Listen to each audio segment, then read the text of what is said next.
Espectroscopia atômica, parte 4.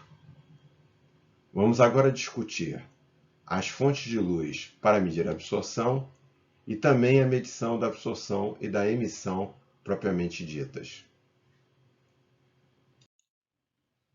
Todo sistema experimental para medir espectroscopia atômica tem de ter um local onde ocorre a atomização. Vamos chamá-lo de atomizador. O atomizador pode ser o forno, a chama ou o plasma. Se o sistema for de absorção atômica, há necessidade de uma fonte de luz para incidir na região de atomização. O mais comum é usar uma fonte de raias, como a lâmpada de cátodo oco ou a lâmpada de descarga sem eletrodo. Mas hoje em dia, também temos uma fonte de espectro contínuo, a lâmpada de descarga de xenônio, que tem boa intensidade numa faixa grande de comprimentos de onda.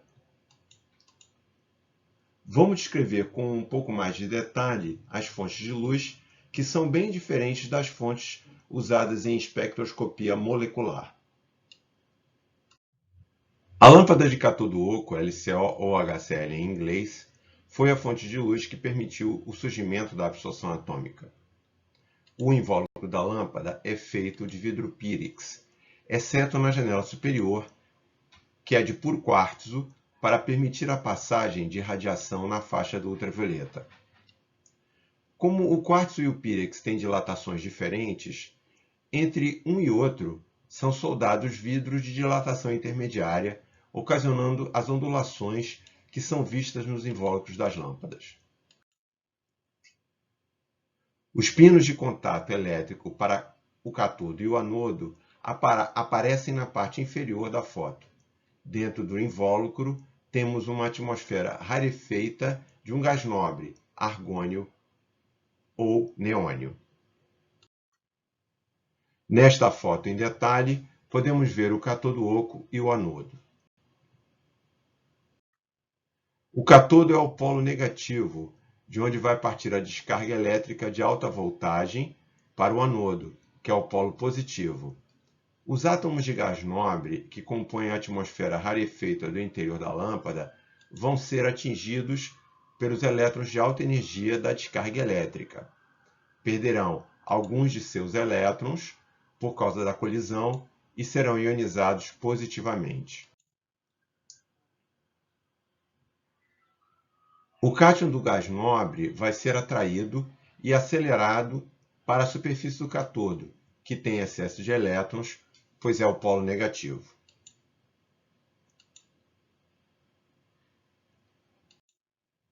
Ao colidir com a superfície, torna-se neutro e, com o impacto, pode ejetar átomos da superfície metálica.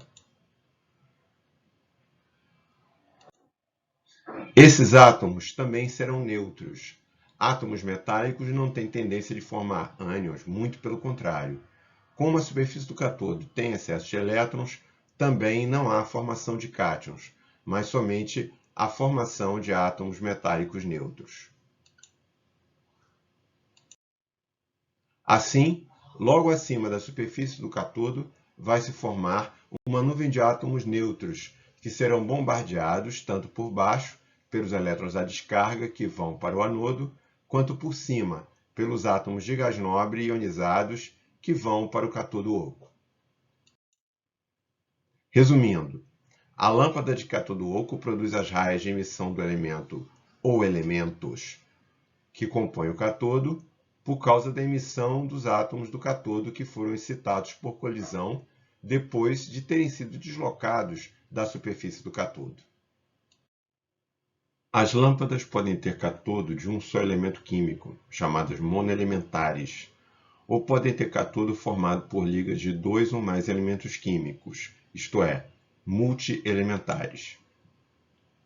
Para o cátodo ter mais de um elemento, a primeira condição é que haja compatibilidade de formação de liga, pois nem todos os metais formam liga entre si. Para uma mesma corrente, a lâmpada monoelementar tem mais átomos do mesmo elemento na nuvem de átomos. Para compensar a perda de emissão por elemento, a corrente da lâmpada multielementar tende a ser maior. Cabe notar que a intensidade de emissão de luz tem um limite ditado pela alta absorção de luz dentro da nuvem, ou seja, não adianta passar de um limite de corrente, pois a intensidade de luz não aumenta mais.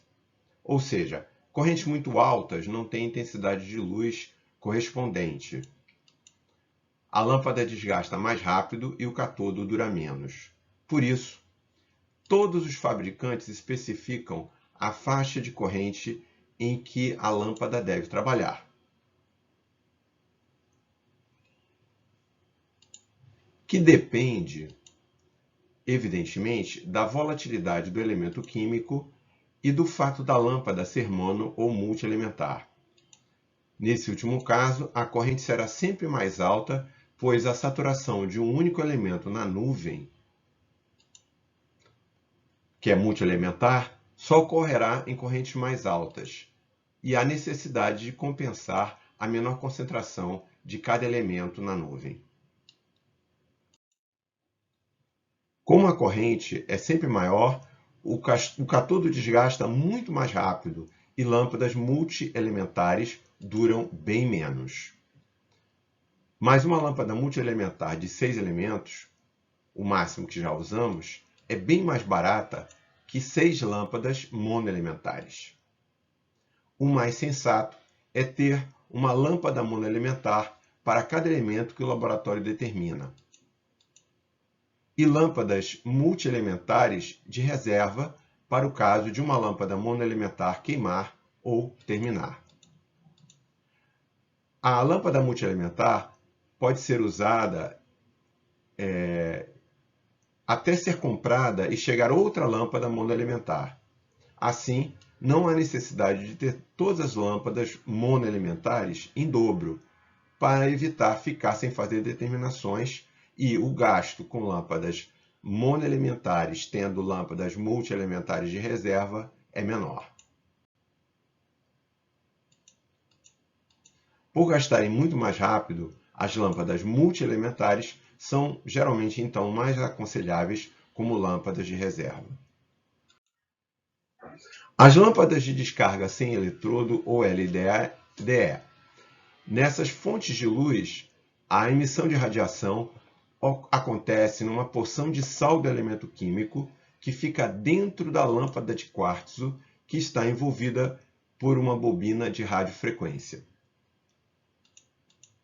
A corrente alternada da bobina gera campos oscilantes que farão os íons se movimentarem até que o aquecimento provoque a quebra do sal e a formação de átomos livres, que serão excitados pelos íons em movimento por colisão.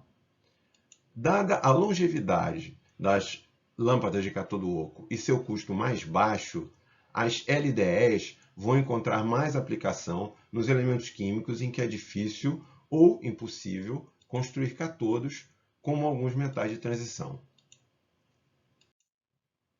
O plasma ou a chama podem servir como fonte de luz nas determinações por emissão atômica, desde que haja um sistema de seleção das raias produzidas por excitação e emissão de íons, que acontece no plasma, ou por excitação e emissão de átomos neutros, como acontece na chama e no plasma. Os sistemas atuais de detecção de luz tendem a usar detecção por CCD, que evita o uso de partes móveis para a seleção de comprimentos de onda e possibilita a detecção simultânea de todos os comprimentos de onda a se medir. Mesmo em sistemas que medem por absorção, o uso de detectores CCD parece ser a tendência da instrumentação mais atual, por evitar o desgaste mecânico de partes móveis. Isso ocorre tanto em sistemas com forno de grafite, quanto em sistemas com chama.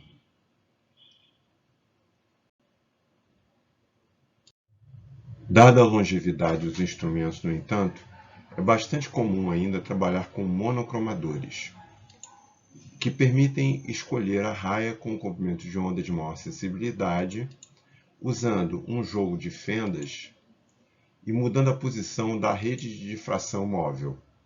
Assim, no lugar de um CCD, esses equipamentos possuem um tipo de detector mais antigo, tanto nos sistemas com forno de grafite quanto nos sistemas com chama.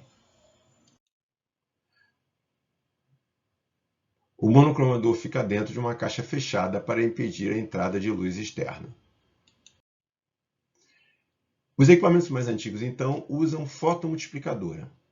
A fotomultiplicadora é um sistema de detecção e multiplicação de sinal, ou seja, faz uma pré-amplificação. Neste detector, o fóton da radiação eletromagnética colide com o fotocatodo. O fotocatodo é feito de um material que libera elétrons com facilidade ao receber energia, isto é, tem efeito fotoelétrico para uma ampla faixa de comprimento de onda. O elétron liberado vai ser atraído para o dinodo seguinte, normalmente um eletrodo num potencial 100 volts mais alto. Com essa aceleração, este elétron, ao colidir, vai liberar mais elétrons, que vão ser atraídos para o dinodo seguinte, 100 volts acima do primeiro dinodo. O efeito prossegue em cascata, provocando uma multiplicação na corrente de 10 elevado a 6 ou maior ainda, dependendo do número de dinodos. A intensidade da corrente final no anodo também depende do número de fótons iniciais que colidem com o fotocatodo.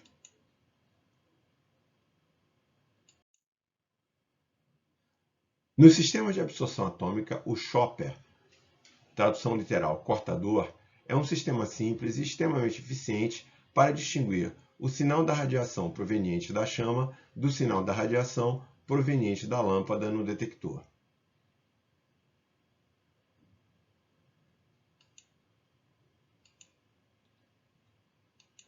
O chopper tem duas pás espelhadas que giram, cortando o feixe de luz que vem da fonte, como mostrado nos diagramas de forno e de chama. Quando o chopper obstrui, o detector só recebe o sinal da chama. Quando o chopper deixa passar, o detector recebe o sinal de chama mais lâmpada. Subtraindo o sinal sem obstrução do sinal com obstrução, temos a leitura do sinal proveniente só da lâmpada. No sistema de emissão atômica, não há necessidade do chopper, pois basta subtrair o sinal do plasma com a amostra do sinal do plasma sem amostra. Para qualquer sistema, com ou sem chopper, há sempre a necessidade de correr um branco, isto é, a leitura só do solvente, no caso dos padrões, ou a leitura da matriz sem o analito, no caso de uma amostra, para poder descontar a contribuição eventual do branco e calcular a absorvância. Usando o chopper e um jogo de espelhos, equipamentos antigos podem ter um sistema de leitura de branco e cálculo automático de transmitância e absorvância. No diagrama apresentado, quando o chopper está em reflexão, o feixe passa pela chama. O segundo diagrama mostra que quando o feixe não passa pela chama, ele vai direto ao detector, criando uma leitura de branco ou P0. Neste caso, não há correção para o sinal da chama, mas como o monocromador está colocado depois da chama, muito pouco da luz da chama chega ao detector. Sistemas com CCD podem fazer a leitura do sinal da chama ou do plasma e guardar as leituras nos diversos comprimentos de onda na memória do computador.